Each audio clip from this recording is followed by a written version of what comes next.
हमारे प्रधानमंत्री मोदी जी 5 देशों की यात्रा पर 2 जुलाई से ही निकले हुए हैं और यह यात्रा बहुत महत्वपूर्ण है। मैं तो कहूँगा कि उनके तीसरे कार्यकाल की अब तक की सबसे महत्वपूर्ण यात्रा है।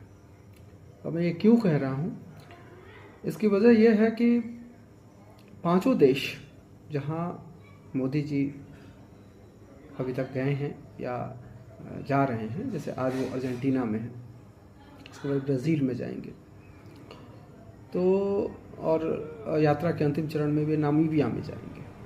तो ये सभी देश अफ्रीका और साउथ अमेरिका यानी दक्षिण अमेरिका में हैं और जो क्रिटिकल मिनरल्स हैं, जो रेयर अर्थ मिनरल्स वगैरह कह लीजिए या फिर न्यूक्लियर टेक्नोलॉजी वगैरह के लिए जो आवश्यक पदार्थ हैं, वे इन सभी देशों में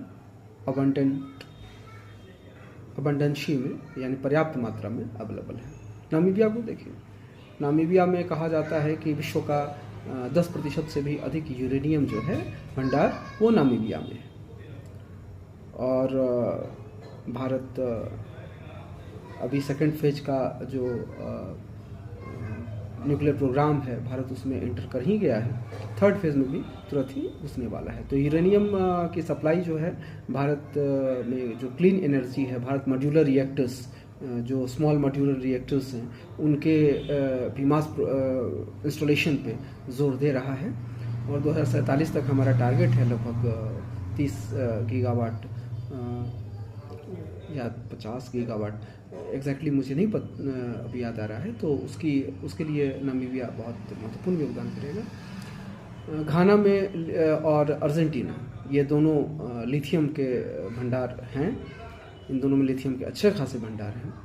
तो अभी भारत में जो लिथियम डिपॉजिट्स कश्मीर में मिले हैं वो क्ले डिपॉजिट्स हैं और उनका निष्कर्षण, उनसे लिथियम का जो निष्कर्षण है वो बहुत ही मुश्किल है और खर्चीला है। इसलिए कोई भारत सरकार द्वारा निकाले गए ऑक्शन में कोई रुचि नहीं दिखा रहा है। तो लिथियम के लिए फ़िलहाल हम विदेश पर ही निर्भर हैं और ऐसे में उन देशों के यहाँ जिनके यहाँ लिथियम के अच्छे डिपॉजिट्स हैं, उनसे अच्छे संबंध बनाना हमारे लिए बहुत बेहतर है।